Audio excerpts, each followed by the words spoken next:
చిలకలూరిపేట మండలం Tatapudi national highway NH-16 పై జరిగిన road ప్రమాదంలో గాజువాక ఎమ్మెల్యే పల్లా శ్రీనివాసరావు బంధువు యువ డాక్టర్ మరియు వారి కుమార్తె రోడ్డు ప్రమాదంలో మరణించడం దురదృష్టకరం.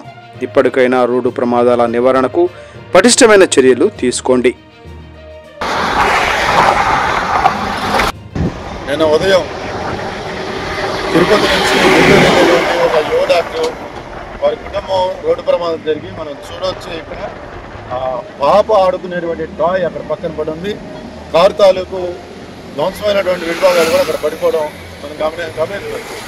మరి ఈ రోడ్డు ప్రమాదాలు ఇంత పెద్ద ఎత్తున జరుగుతున్నప్పుడు చనిపోయిన వ్యక్తి కూడా పల్లా శ్రీనివాసరావు గారి బంధువులని చెప్పి మనం ఎన్ని ప్రమాదాలు జరిగిన ప్రమాదాల నివారణ సరైనటువంటి చర్యలు చేపట్టే దాంట్లో విఫలమవుతున్నాం అనేది వాస్తవం.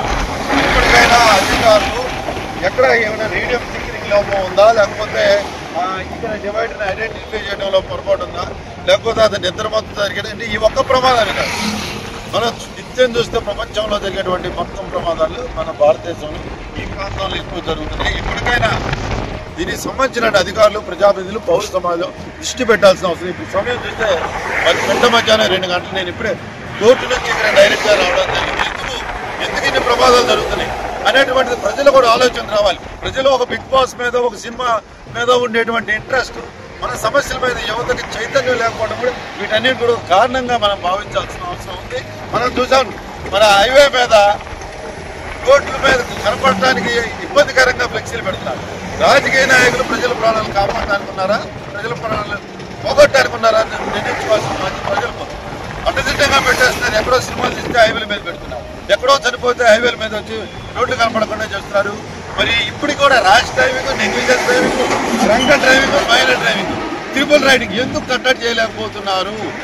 నెంబర్ ప్లేట్ల మీద నెంబర్ లేకుండా తిరుగుతున్నారంటే సిస్టమ్ అంటే భయం ఉందంట లేనంట. అంటే రాజకీయ పార్టీలు సిస్టాన్ని వైలేట్ చేసే వాళ్ళకి రాజకీయ పార్టీలు అధికారులు అండగా ఉంటున్నారా, ప్రాణాలు కాపాడడానికి మీరు ఉంటున్నారని ఆలోచించే ఇట్లాంటి ప్రమాదాలు. ఒక యువ డాక్టర్ ఎంతో మందికి సేవలు అందించి ప్రాణాలు కాపాడాల్సిన కుటుంబం ఎన్నో ఆశలతో వాళ్ళు చదివించుకొని మరి ఆ స్థాయికి దగ్గర మరి వాళ్ళ చనిపోవడం, ఒక పసిపిల్ల తాను ఆడుకునేటువంటి బొమ్మ కూడా ఇక్కడ పడిపోవడం ఎంత దారుణమైనటువంటి దైన్యమైన సంఘటన గుర్తించి దీని మీద సీరియస్గా పౌర సమాజం నుంచి కూడా స్పందన రావాలి.